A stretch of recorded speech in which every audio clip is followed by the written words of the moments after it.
예수님이 이스라엘에 오셔서 하나님 나라의 복음을 전파하셨던 그 시대 당시 그리스 헬라 문화가 만연해 있던 로마 시대 때 세상 모든 사람들이 어린아이를 어떻게 대하고 있었는지를 우리는 들었습니다.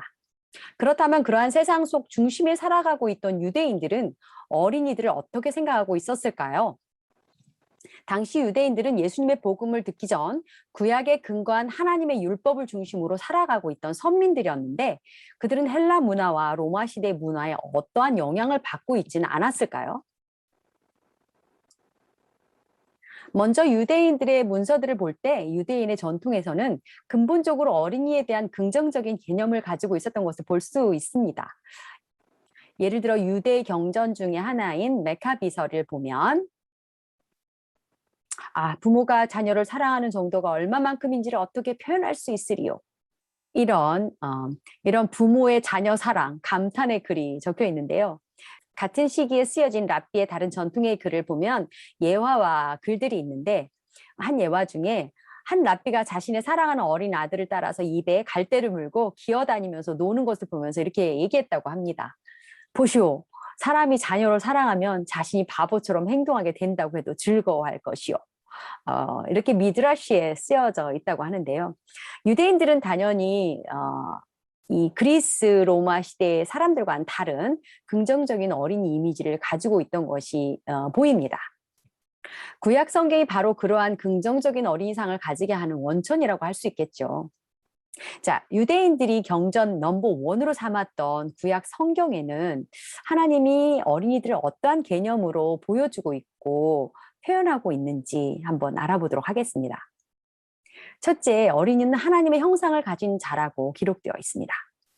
창세기 1장 하나님의 아담을 만드시는 장면에 하나님이 그분의 형상을 따라 아담을 지으셨다라고 나옵니다. 이것을 성인 인간을 만드신 장면이라고 국한시켜서 말할 수는 없는 장면인 거 모두 다 알고 있습니다. 이것은 모든 인류, 즉 인종이나 나이나 성별이나 상하 귀천이 없이 인간이라면 모두 하나님의 고귀한 형상을 부여받았다라는 것을 말을 합니다. 그리고 여기에 어린이들도 제외되지 않는다라는 말이죠. 하나님의 형상은 어른이 되어가고 육체적인 성장과 발달을 하면서 생겨나는 것이 아니라 이미 인간의 본질 안에 존재론적으로 주어진 것이라고 말하는 것입니다. 구약 성경은 바로 이곳에서 시작됩니다. 유대인들은 그들이 아브라함의 자손이기 전에 천지의 창조주신 하나님의 형상을 받은 고귀한 인간임을 알고 있었어요. 아무리 그리스 로마의 문화가 인간을 분류하고 어린이들을 학대하고 수단화하는 문화였지만 그리고 그 속에서 살아가고 있는 유대인들이었지만 하나님의 형상을 받았다고 그리고 하나님의 형상을 머금고 태어난 어린이들을 그들과 같이 유기하거나 잔인하게 대할 수는 없던 것이었었죠. 둘째, 구약 성경에서 어린이는 하나님의 거룩한 선물이요 축복의 상징으로 표현되어 있습니다. 창세기 1장 바로 창조의 이야기에서부터 하나님은 자녀들이 하나님의 직접적인 축복의 방법이고 목적이고 상징이라고 말씀하십니다. 하나님이 자기 형상국 하나님의 형상대로 사람을 창조하시되 남자와 여자를 창조하시고 하나님이 그들에게 복을 주시며 하나님이 그들에게 이르시되 생육하고 번성하여 땅에 충만하라. 땅을 정복하라. 바다의 물고기와 하늘의 새와 땅에 움직이는 모든 생물을 다스리게 하셨습니다.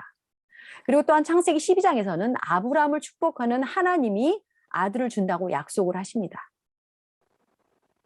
창조된 사람들이 이 땅에서 생육하고 번성하는 것은 하나님이 땅을 축복하는 방법 중에 하나였어요. 그리고 하나님이 이 땅 가운데 하나님의 나라를 이루고 그 목적을 성취하시는 데 있어서 필요한 조건이었습니다.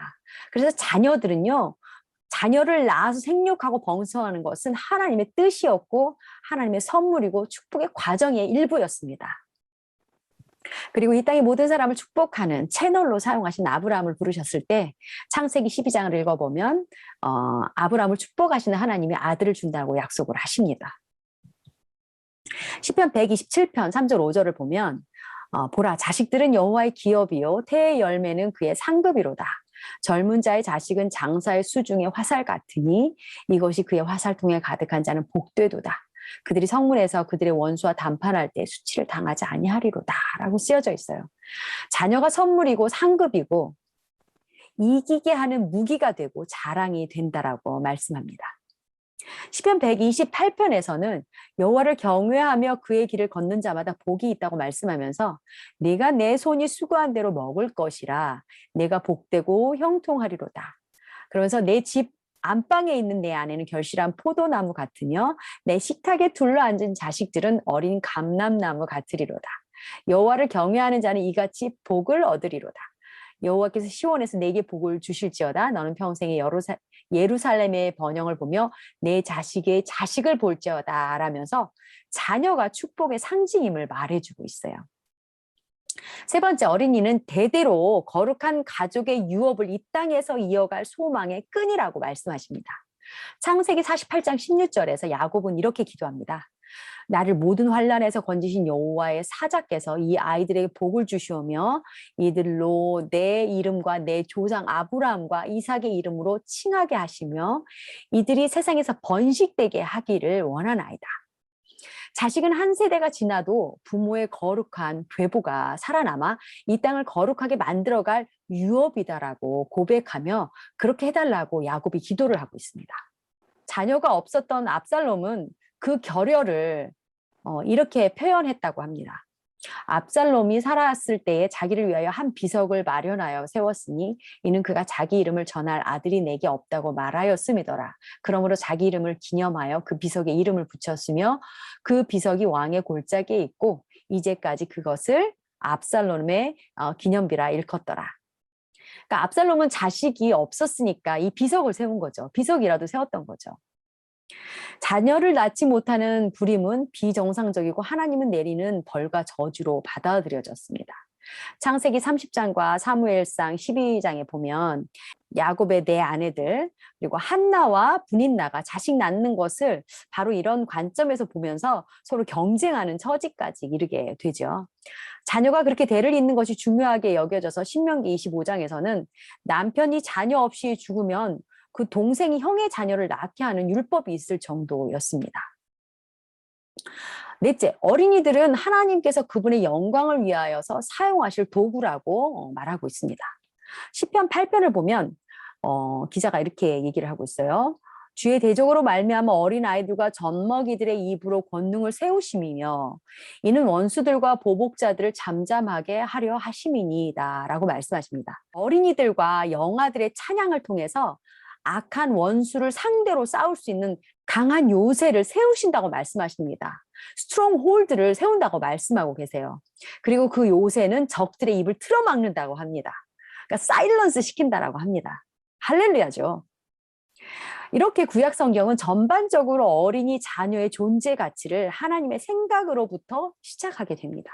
그리고 그 하나님의 생각은 굉장히 긍정적이고 축복이고 존재론적인 의미를 부여합니다. 바로 이 구약 성서가 유대인들이 그 세상에서 자신들의 자녀를 키우는 원리가 되었던 것이죠. 세상에 아무리 잔혹하게 아이들을 다루어도 유대인들은 그렇지 않는 긍정적인 아들 상을 가지고 있었습니다. 하지만 그러한 구약의 전통을 가지고 살아가던 유대인들에게는 동시에 그리 로맨틱하지 못한 부분도 또한 존재했다라고 합니다. 탈무드를 비롯한 랍비들의 글들을 보면 법정 나이에 이르지 못한 underage라고 하는 어린이 청소년들은 귀머거리와 벙어리 정신병약자와 함께 그룹 지어져서 이야기되어 있는 경우가 많다고 합니다. 그래서 유대인들의 전통을 관찰해 보면 어린이들은 무지하고 변덕스러워서 결국은 엄격한 훈련을 필요로 하는 대상으로 여겨지기도 했다고 합니다. 탈무드에는 이런 글이 있다라고 해요. 아침에 잠자고 낮에 술 취하고 아이들과 말을 늘어놓으며 여기저기 돌아다니는 일들은 사람을 파탄에 몰아넣는다.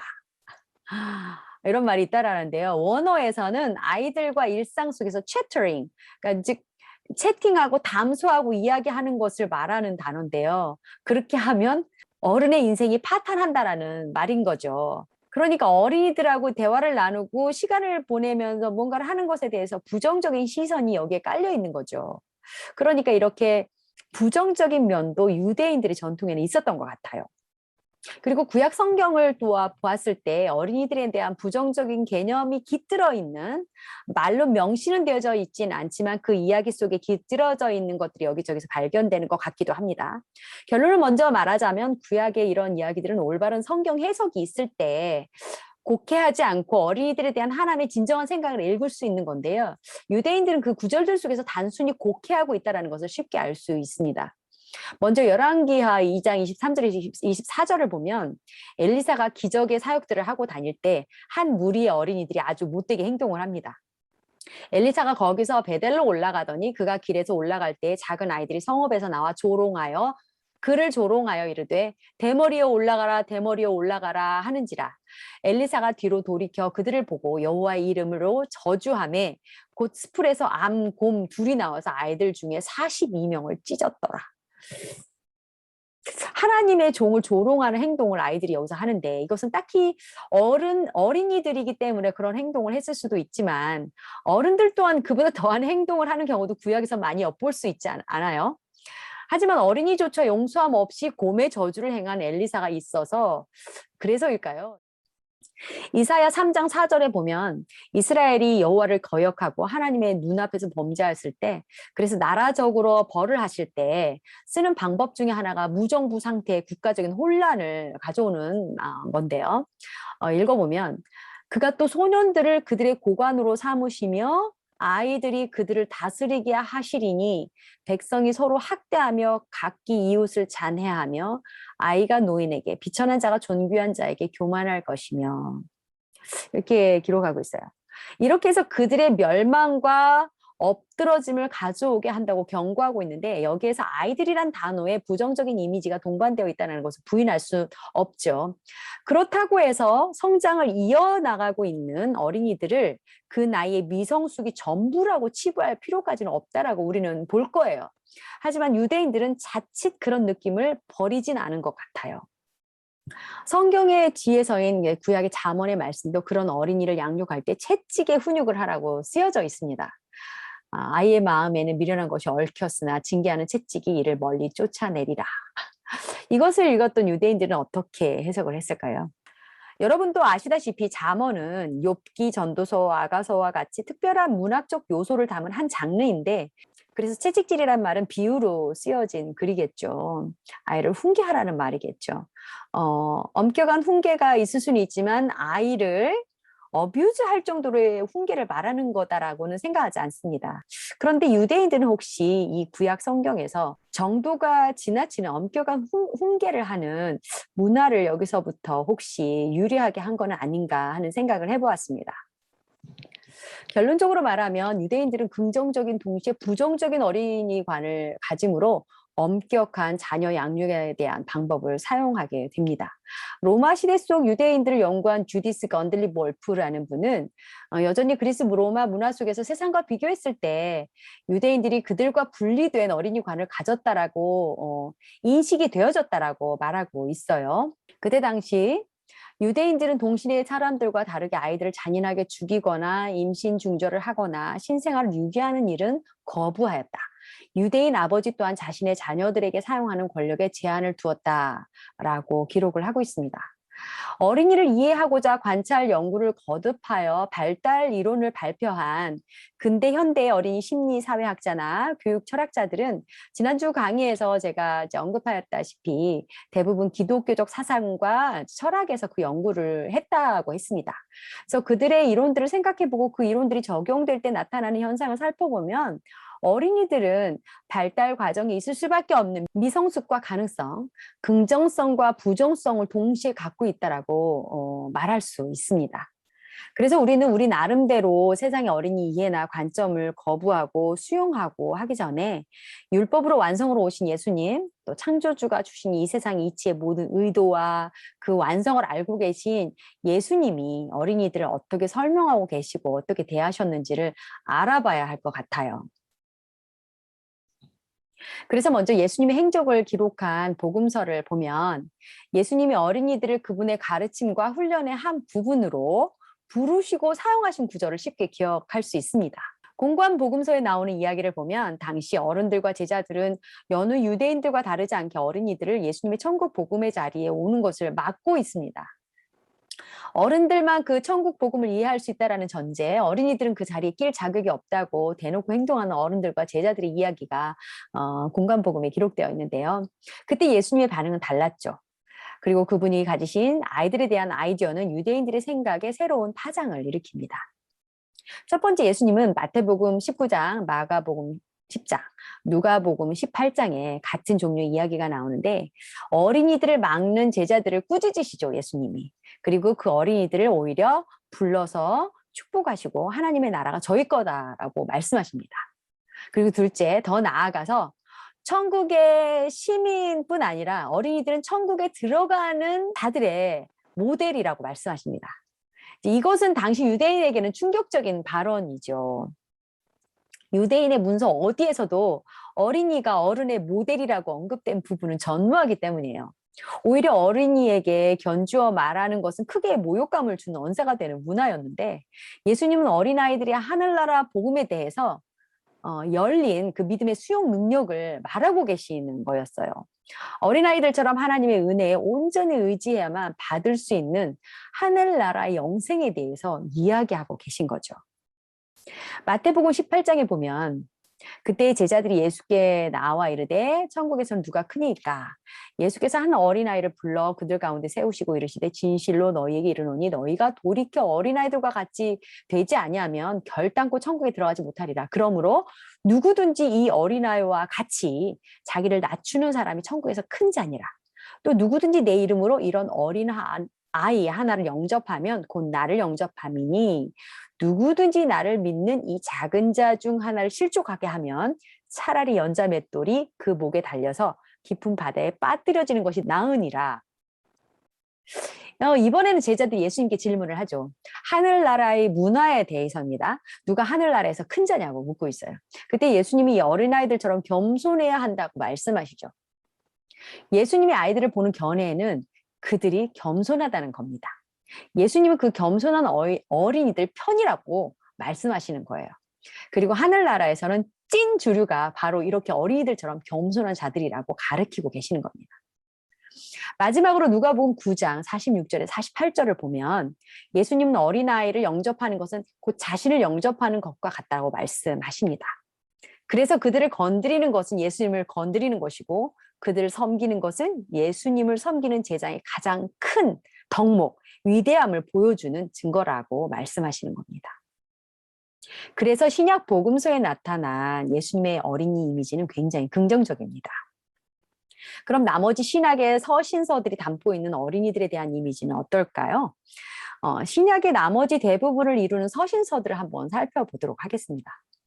먼저 고린도전서 7장 12절에 14절을 읽어보면 이 구절은 믿는 자와 믿지 않는 아내, 남편의 관계 사이에서 믿는 아내나 남편이 인내하여 함께 살면서 하나님의 거룩한 자로 만들 수 있다라는 결혼과 이혼이라는 큰 카테고리 안에서의 말씀입니다.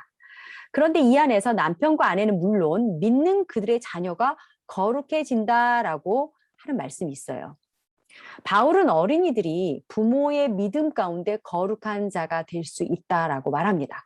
그러니까 믿는 가정의 어린이들은 거룩하다라고 말씀하시는 거예요. 자녀들은 부모님과 영적으로 긴히 연결된 존재이고 하나님께 거룩하게 내어드린 바 된 존재임을 말해주고 있습니다. 둘째, 바울의 서신서 중에는 믿는 가정의 멤버들이 어떻게 살아가야 하는지를 가르쳐주는 두 구절이 있습니다. 하나는 골로새서 3장 20절에서 21절이고 또 다른 하나는 에베소서 6장 1절에 4절 말씀인데 이 구절들을 하우스홀드 코드라고 부릅니다. 가정신앙 법칙이라고 말할 수 있겠죠. 먼저 골로새서 3장 20절을 읽어보면 자녀들아 모든 일에 부모에게 순종하라. 이는 주 안에서 기쁘게 하는 것이니라 라고 말합니다. 에베소서 6장 2절에서 3절에서도 내 아버지와 어머니를 공경하라. 이것은 약속이 있는 첫 계명이니 이로써 네가 잘되고 땅에서 장수하리라 라고 말씀하고 계세요. 하우스홀드 코드에서 바울은 어린이들이 부모의 권위 하에 있다고 말합니다. 바울 서신은 어린이들이 가정 안에서 거룩한 훈계와 양육 속에서 부모에게 순종하도록 부르심을 받은 위치에 있음을 가르쳐 주고 있어요. 바울이 이렇게 어린이들이 부모의 훈계에 순종하며 따르도록 권위 하에 둔 이유는 바로 로마서에 설명하고 있는 모든 인류가 타고나는 원죄의 죄성을 알고 있기 때문일 겁니다. 로마서 3장 23절에 모든 사람이 죄를 범하였으며 하나님의 영광에 이르지 못하더니라고 말한 바울이죠. 창세기 6장 5절에 기록된 사람의 마음으로 생각하는 모든 계획이 항상 악할 뿐이라는 말을 마음속에 반영하고 있었을 겁니다. 서신서에 기록된 어린이에 대한 가르침은 죄악된 인간으로서의 어린이를 배제하지 않는, 즉 부정적인 개념을 또한 담고 있음을 뜻합니다. 하지만 여기서 어린이의 부정적인 부분은 경건하게 믿는 부모의 훈육을 통해서 극복할 수 있다는 강한 메시지를 담고 있습니다. 그것이 하우스홀드 코드에 들어있는 것입니다. 또 한편으론 그 훈계를 하는 부모조차도 죄인들인 것이죠. 그래서 골로새서와 에베소서는 자녀들이 부모에게 무조건적인 순종을 해야 한다라고 말하고 있지는 않습니다. 그 구절들의 앞뒤를 빼지 않고 문맥안에서 읽게 된다면 자녀들이 부모에게 해야 할 그 순종은 그 절대 대상자가 부모가 아닌 주님으로 명시된 순종입니다. 골로새서 3장 21절에서는 부모가 훈육이란 이름으로 자녀를 노엽게 하면 안 된다고 말하고 있고요. 자녀들은 왜곡된 훈육을 하는 부모들에게 무조건 순종하는 것이 아니라 주님 안에서 순종하라고 합니다. 모든 어린이들은 눈에 보이지 않지만 그 가정에 상위 권위자가 있음을 기억하라는 것입니다. 그리고 훈육을 하는 부모도 자신의 가정의 상위 권위자인 주님이 계심을 절대 잊지 말아야 한다고 말하는 것입니다. 동시에 자녀는 결국 부모 자신들의 소유가 아닌 주님의 소유임을 꼭 기억하고 그 주님의 자녀들을 주님의 뜻에 합당하게 양육하라는 것입니다. 결국 신약의 어린이 이해는 많은 긍정적인 개념이 예수님의 모델링과 가르침을 통해서 전달되고 있고, 어리고 미숙한 부분들에 대해서도 죄성으로 인해 이기적이고 잘못된 선택을 할 수 있는 부정적인 것에 대해서도 충분히 신앙의 가정 안에서, 신앙의 공동체 안에서 충분히 해결될 수 있는 문제임을 가르쳐주고 있습니다. 그렇다면 이번 주 강의의 원점으로 돌아가 정리를 해볼까요? 이번 강의에서는 성경적인 아이의 개념, 이미지를 제대로 가지기 위해서 먼저 세상이 어떻게 어린이 자녀들을 이해하고 개념 삼고 이미지를 품고 왔었는지 짚어봤습니다. 세속의 현상을 보다 보니 정말 옛날부터 어린이들은 국가나 사회에서도 가장 안전해야 할 가정에서도 보호를 제대로 못 받는 삶을 살고 있는 약자였다라는 것을 알게 되었어요. 그리고 그 현상은 고대에만 있었던 것이 아니라 현대 사회에서도 지속되고 있는 것을 어렵지 않게 목격할 수 있었어요. 이렇게 지지리도 바뀌지 않는 어린이에 대한 악습이 결국은 우리 인류가 지은 죄들이 축적되어 맺히게 된 열매, 우리가 먹고 있는 열매인 것을 알 수 있었습니다. 하지만 그 와중에서도 유대인들은 그나마 하나님의 계시된 율법과 말씀으로 그 세상과는 분리된 어린이관, 자녀 양육관을 가지고 실행하고 있었음을 알 수 있었어요. 그 유대인들이 붙들었던 구약의 메시지가 우리에게는 신약의 예수님의 새로운 계시와 모델링으로 오늘날 더 명확히 설명되어졌음을 알 수 있었습니다. 이제는 우리에게 완벽하게 설명해주는 성경적인 어린이관이 있습니다. 구약을 총통틀어 신약에 와서 예수님의 모델링과 그분의 계시, 그리고 성령을 통해서 우리가 그 말씀을 다시 오늘날 읽을 때 그것을 해석하고 이해할 수 있는 조명이 우리 안에 있습니다. 그래서 우리는 이제 성경이 바라보고 있는 성경적인 아이가 무엇인지를 알 수 있어야 해요. 그리고 배우는 것뿐만 아니라 그렇게 생긴 성경적인 아이관을 가지고 우리 아이들을 양육해야 되는 거죠. 저희는 지난주와 이번 주에 걸쳐서 하나님은 우리에게 주시는 자녀에 대한 가르침, 즉 계시들을 간략하게 공부했습니다. 지난주는 자연세계 인간 사회 안에 계시된 일반적인 지식을 통해서 어린이들의 발달 과정과 성장을 가르쳐준 하나님의 일반 계시를 이해를 했습니다.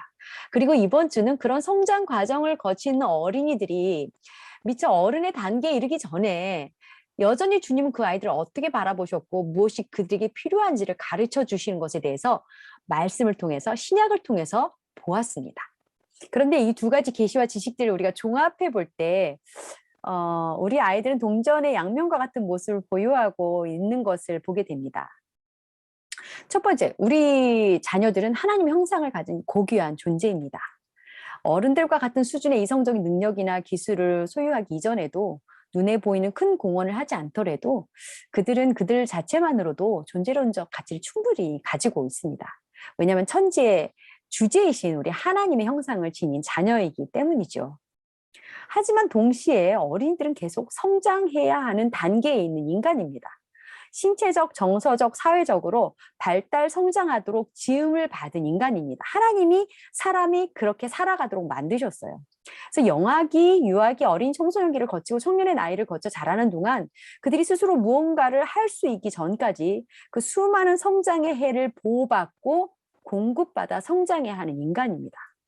그러는 동안 실패를 통해서 성장할 수 있는 공간과 허용이 필요한 사람인 거죠. 그래서 하나님의 형상을 가진 어린이들에게 부모들은, 어른들은 그들을 존재론적으로 존중해 주어야 하고 그들의 소리에 귀를 기울일 필요가 있습니다. 둘째, 어린이들은 하나님의 선물이자 기쁨입니다. 하나님이 한 인간을, 한 가정의 권속을, 그리고 한 민족을, 그리고 전 인류를 축복하는 통로가 자녀와 새로운 세대를 통해서입니다. 그래서 자녀를 즐거워하고 기쁨으로 양육하라는 것이죠. 요즘 젊은 세대들이 생각하듯이 자녀는 가정의 짐이 아니라는 것입니다. 자라나는 어린이들이 자기 중심적이고 여전히 죄인이기는 해요.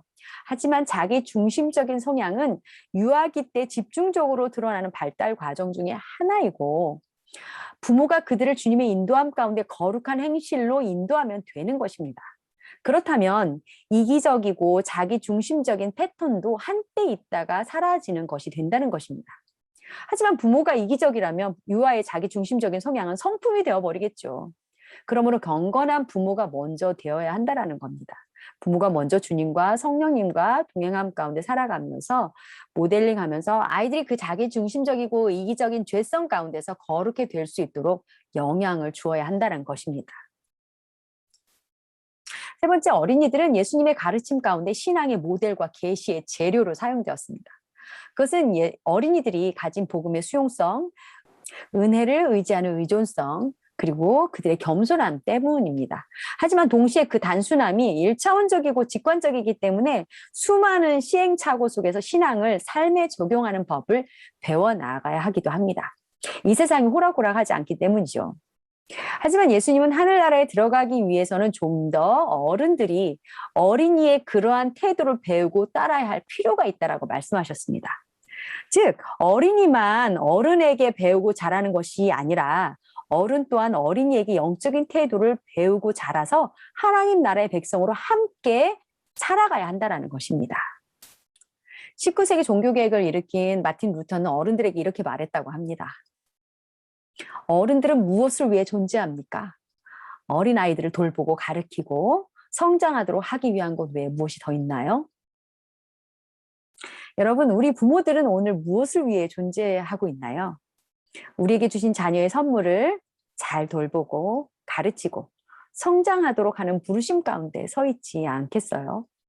세상이 아무리 자녀를 짐스러워하고 과하게 물질 만능주의적으로 키워내더라도 우리는 하나님의 백성된 자로 우리 아이들 성경적인 이해함을 제대로 가지고 주님 안에서 잘 키워내도록 합시다. 여러분 모두를 응원하며 오늘 강의를 마치도록 하겠습니다. 할렐루야!